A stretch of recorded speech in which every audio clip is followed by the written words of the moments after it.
Добро вечер. Четврток, термин за дебата. Оваа недела, јас и мојот колега Саша Ордановски се обидовме да доловиме една тема која во светот станува веројатно новата најпрофитабилна инвестиција. Тоа е образованието. Разговаравме за македонските факултети, универзитети и образование. Јас ќе завршам со презентација на луѓето кои се дел од продукцијскиот однос на нашите научни, истражувачки и образовни центри. Притоа има една теза која е прилично контраверзна, може би и две. Првата е, па и не ни требаат толку многу високо образовни кадри, добро е да имаме смисла за средно-технички образовни средни училишта, да бидат обучени по новите вештини за странците, како да притоа забораваме дека знаењето е всушност најголемиот капитал. Ако можам да си го дозволам во една интерпретативна форма, Стив Джобс, тогаш неговата филозофија формула беше јасна. Знаење, наука, ум, знаење. Тоа волшебство на формулата произлегува од она што еден друг најголем инвеститор во светот ја нарекува најпрофитабилната дејност на новите 2 до 3 декади. Значи, разговарам со луѓе кои произлегува од македонските универзитетски центри и притоа е познато дека веќе 16 години се доделува така речениот инженерски прстен. 16 година, мислам поред, утре председателот Пендаровски ја продолжува традицијата и ќе им ги додели прстенот на, како ние велиме, 10 кашите во македонските центри, кои се главно врзани за едукативните капитални инвестиции кои произлегуваат од ФЕИТ, ТМФ, ФИНКИ, институтите за физика, природно-математичките факултети и така натаму. Мои вечерашни гости се Андреј Наумовски и Георгиевска Тамара. Не знам дали вреди човек да каже дека завршија факултет со 10. Но мислам дека со респект треба да ги уважиме нивните напори, заради тоа што имаат една нова филозофија која носат во македонскиот амбиент. Наспроти убедувањата дека сите се иселуваат, тие двајца решија да останат. Зошто и како, ќе ги чуете откако ќе представам и мојот трет гостин, професорот Христина Спасевска, председател на инженерите на Македонија, инаку професор на ТМФ. На ФЕИТ. Ајде да почнеме со Тамара и со Андреј. До 10 се стигнува со бубање, со енергија или со пиење на знаењата што ви ги трансферираат нашите универзитетски професори? Па, Андреј, јас би рекла дека би било тоа со енергија, со многу волја, со впивање буквално на знаењата што ни ги доделуваат професорите безрезервно, што имав јас лично можноста. Јас лично сметам дека е комбинација на повеќе фактори. Првото, како што кажа Тамара, е волја. И исто така професорите имаат клучна улога тука. Значи, тоа пренесување на знаење и главно да те натераат да го сакаш тоа што треба да го учиш. Значи, желбата за учење на тоа што сакаш да го учиш е многу битна и не е бубање. Повеќе, барем на нашите факултети конкретно, повеќе се бара аналитичко размислување и логика. Значи, конкретно задачи кои решаваме, едно е да ги набубаш задачите на памет, што би се рекло, и да појдеш на испити, па нема да ги знаеш, затоа што во секој момент може било што да ти сменат таму и да се збуниш. А друго е да го научиш начинот на кој што се решаваат тие проблеми. да ја разбереш теоријата зад нив, за да можеш да ја примениш после во практично искуство. Тамара, прочитав едно твое интервју каде што велиш не бев концентриран по секоја цена да добијам десетки, иако десетката е твојата завршна и единствена оценка на овој технолошко-металуршки факултет. Ти заврши технологија или металургија?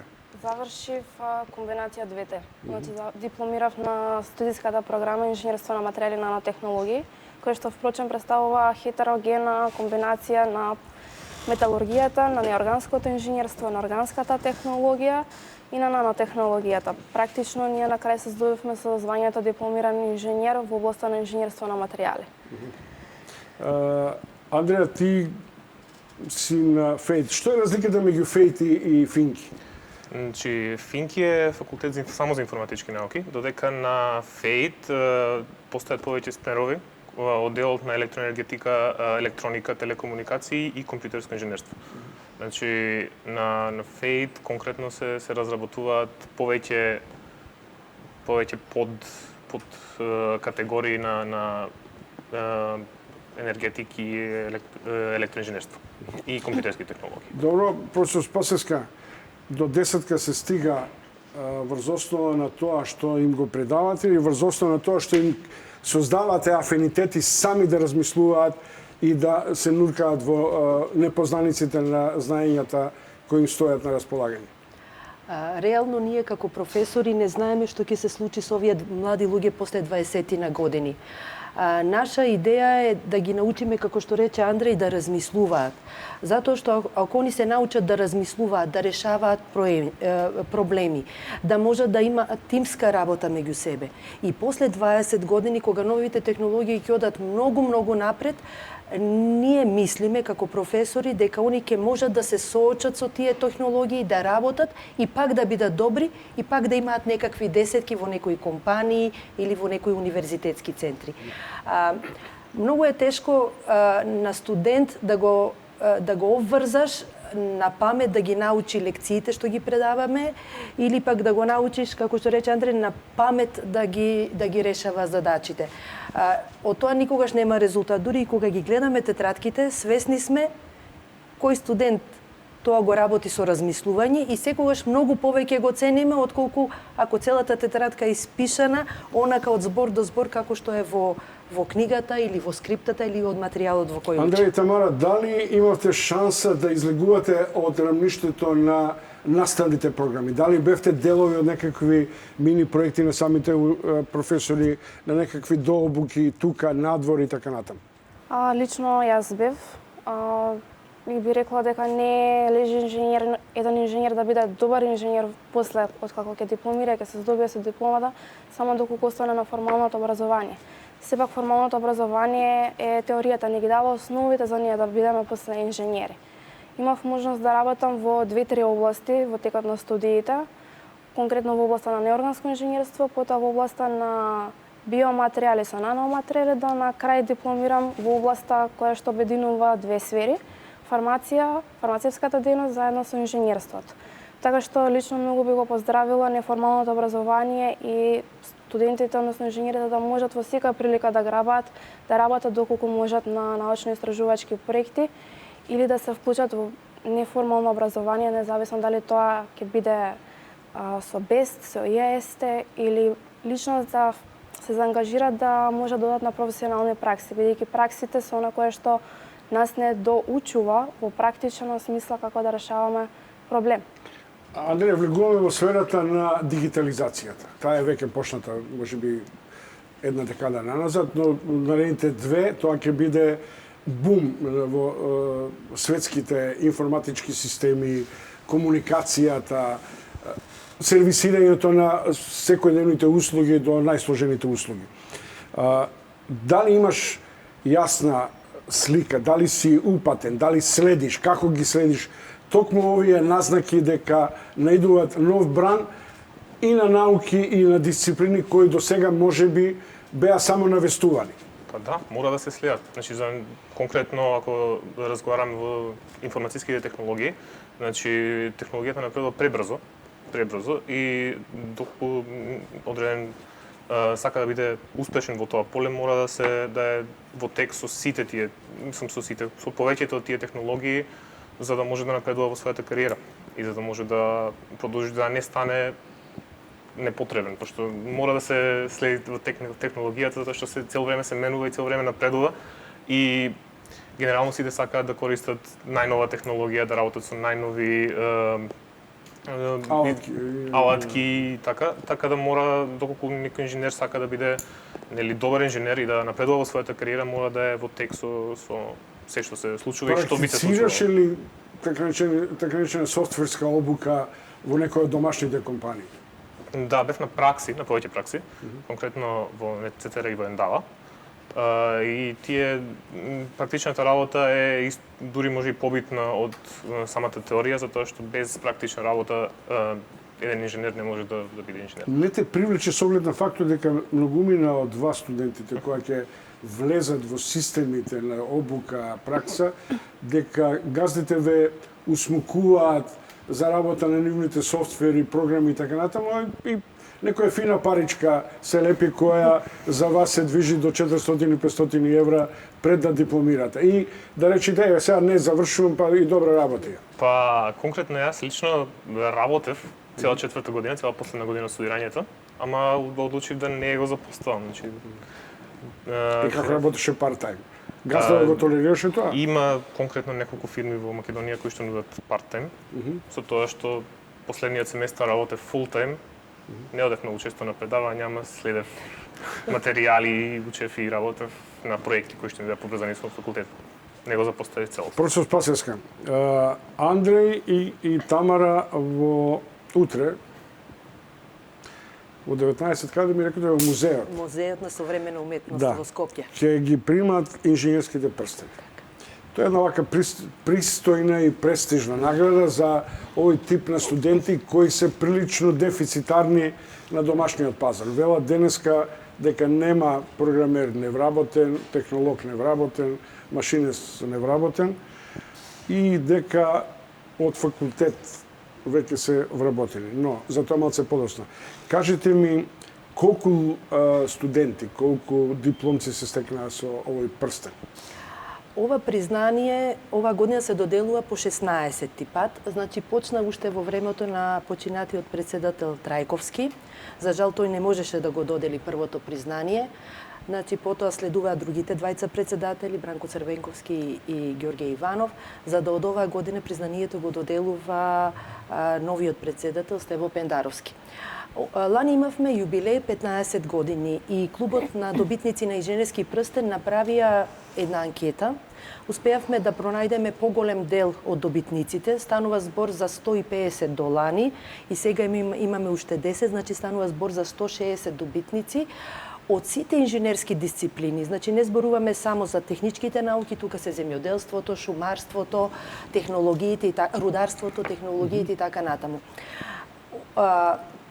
Она што ни покажуваат нашите резултати од анкетите е дека некако пресек на тоа каде се овие млади луѓе после 16 години е 2010 година. До 2010 година скоро сите, минус 1, мислам од кандидатите, од оние што беа анкетирани, останале во државата и се наоѓаат и веќе се редовни професори, па дури имаме и декани, деканот на Финки е еден од нив, продекани, на универзитетите во државата. Некако после 2010... Сите се во науката и никој не е во повеќето, значи, од оние анкетирани, значи ние анкетиравме некаде 70%, сите што ги пронајдовме, се разбира затоа што се тука, значи тие се на нашите универзитети. До 2010. До 2010 година. Чудно е нешто да... Никој од нив до 2010 не заминал надвор на... Од нашите анкетирани не. Добро. Значи тоа е 70%. Последните 9 години што се случи? Значи, драстично опаѓа бројот на вработени добитници на инженерски прстен на универзитетите. Значи, за овие 9 години имаме само 2 или 3 добитници кои останале на нашите универзитети, затоа што тој ни е релевантен податок, затоа што ги гледаме овде се во Македонија.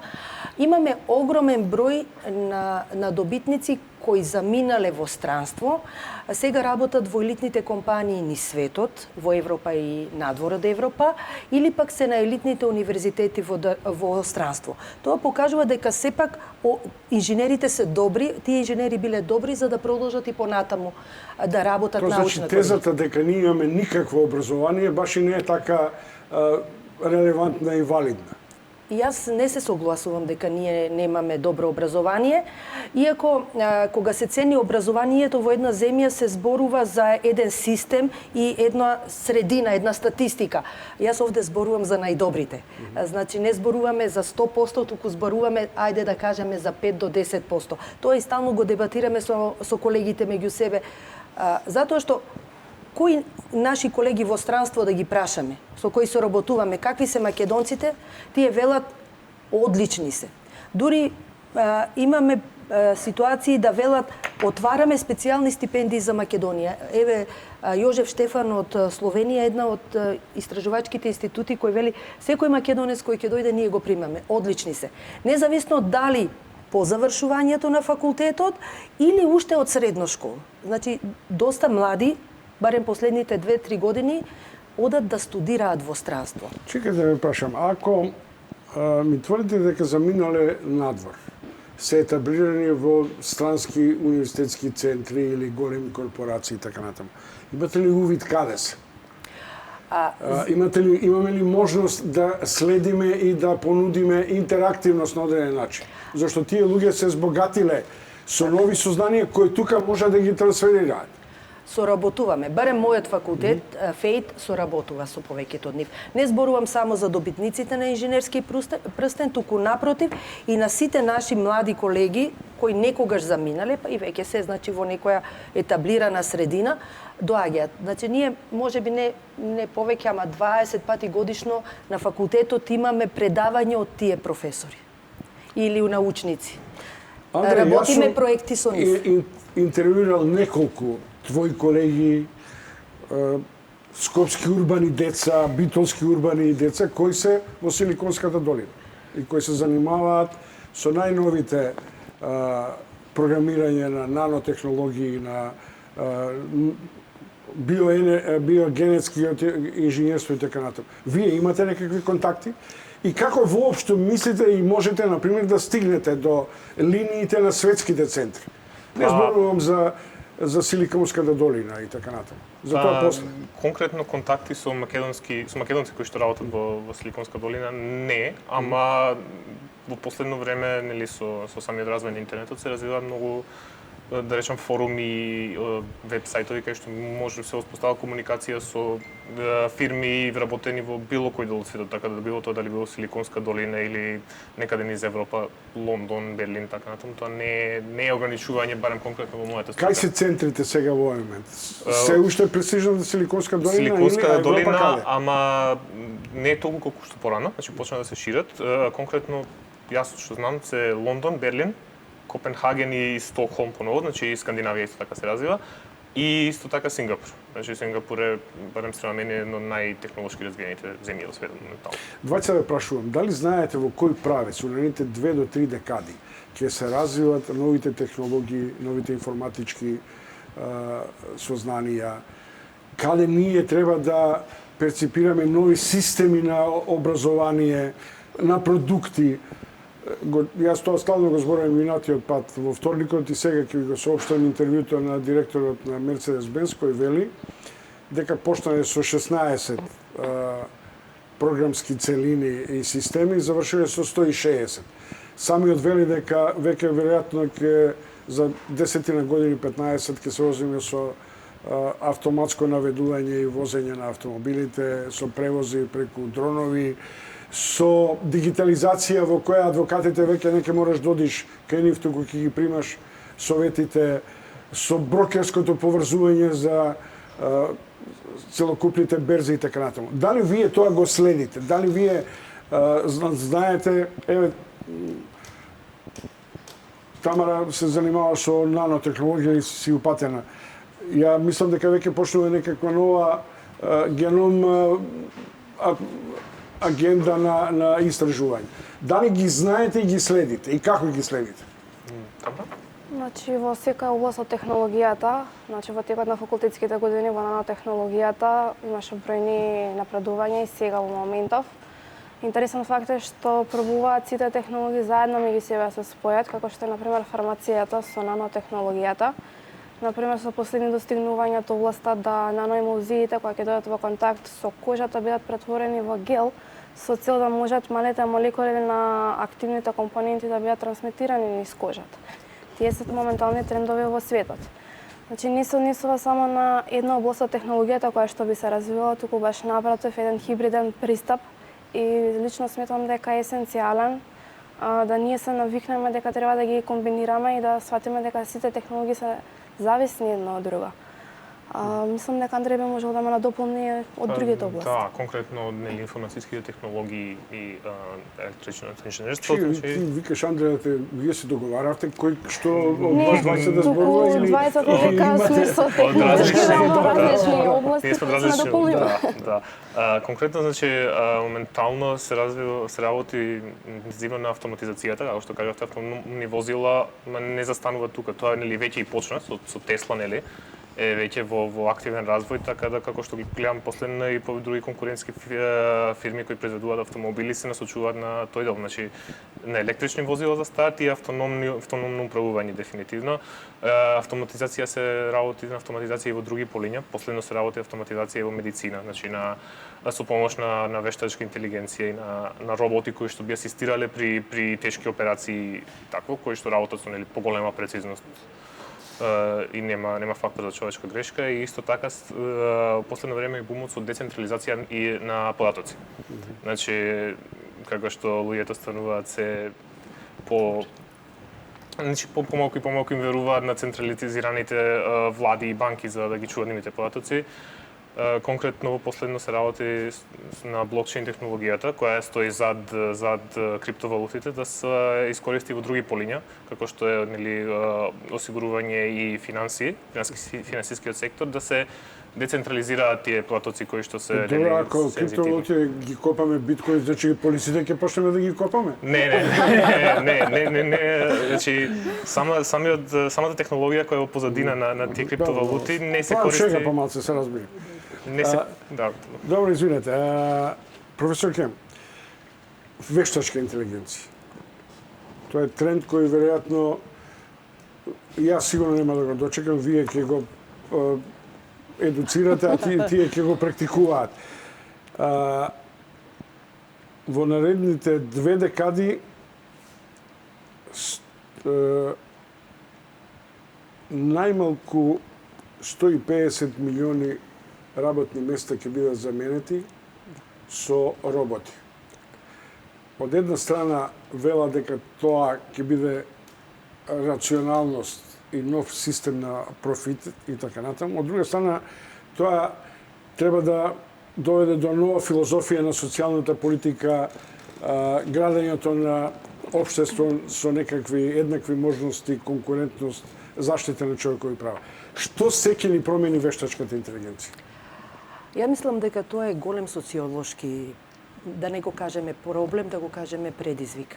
Ние и сега се соочуваме со слично, кога ќе одиме на аеродром, нели веќе ни бара дигитално да си ги чекираме пасошите или и картите ни ги дават. Едноставно стојат луѓе таму, но во суштина тие машини наједноставно заменуваат луѓе. Имаме ситуации кога се збори дека оператори со помош на роботи ќе оперираат надалечина. Јас не сум стручњак во областа, но зборам за еден социолошки феномен. Постои и една флоскула дека мора да постои таа job transition или на англиски, односно полека транзицијата. Како што новите технологии толку брзо напредуваат, така мора и општеството да размислува што после тоа. Не сум сигурна дека роботите може да, сега просто кажано, роботите може да не заменат. Тие треба да бидат управувани, треба да бидат, да кажеме, добро испрограмирани, да бидат поправани и така натаму. Се вака за општата Македонија има релативно солидно користење на интернет. Меѓутоа, дали ние ја развиваме формата на дигитализација во општеството, во бизнисот и така натаму. Дали нам може да ни престои еден бум во кој сега викаме ај дајте да вработиме, па одеднаш веројатно ќе се соочиме со фактор дека повторно може да има бран на невработени. Не би се согласила со Добро. тоа. Значи, Македонија е мала земја, таа не може да каска со стари технологии. Значи, предизвикот за секоја мала земја и со своите умови што ги има, да проба да ги применува најновите технологии. Ние мораме да го следиме тоа. И токму и овие двајца млади мои колеги доаѓаат од најатрактивните дисциплини. Според мене, дигитализацијата на општеството и науката на материјалите се тие што ќе носат понатамошен развој. Кога биле пирамидите во Египет, општеството течело многу бавно. Дури велиме дека неколку генерации меѓу себе се разбирали и функционирале. Сега ние и се предвидувале како ќе бидат социолошките феномени понатаму. Јас сега не сум сигурна дека ние можеме да зборуваме што ќе биде после 20 години. Сметајќи дека науката и новите технологии, особено во овие две области, одат многу рапидно напред. Така да си дадеме шанса да зборуваме за нешто што е многу поблиско и дека Македонија мора да фати чекор со тоа. Што би рекла, ајде со ова новата дигитализација, 3D, 5D и така направите пирамида 5G во некоја нова форма. Поштовани гледачи, имате можност да ги следите искажувањата и да ги представам студентите првенци на генерација, Тамара Георгиевска и Андреј Наумовски. Андреј Наумовски од ФЕИТ и Тамара Георгиевска од Технолошко-металургскиот факултет и гостин е универзитетскиот професор Христина Спасевска. Малку реклами, потоа се враќаме на предизвикот што е за сите нас, а тоа е зошто овие луѓе останаа, не си одат.